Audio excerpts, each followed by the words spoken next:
అరుణ కిరణాల మధ్య ప్రచండ సూర్యులా ఉదయిస్తాడు. నువ్వు కళ్ళు తెరిచి చూసే లోపు నీ అజ్ఞానపు కళ్ళు తెరిపించి శుభాలు పలికిస్తాడు.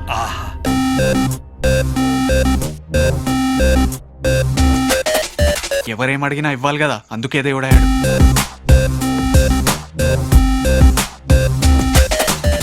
అంటే దేవుడు కూడా మార్కెటింగ్ టీం పని చేస్తోందన్నమాట.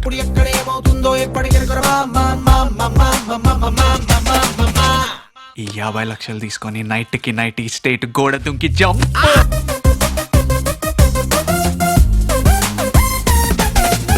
బాబాయ్ లాంటి టీ షర్ట్స్ వేసుకుంటాడా?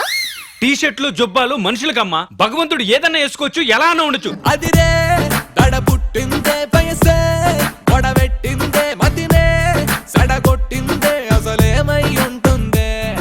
దేవుడు 1000 కోట్లు కుమ్మేయచ్చు.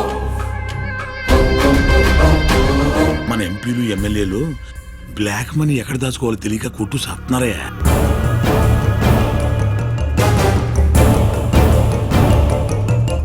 పిచ్చి జనం రా పాపం. ఎప్పుడు వీళ్ళకి ఎవరో వస్తారు ఏదో చేస్తారన్న నిస్సహాయత ఎప్పటికీ పోదు.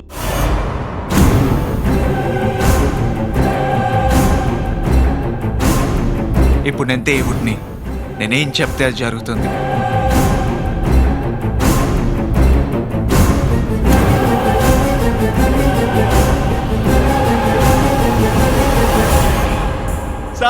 సార్ ఏంటి సార్ ఈ అన్యాయం? ఏ పురాణంలో ఉంది సార్ మనిషికి కరెంట్ చౌకిచ్చి చంపేయొచ్చని?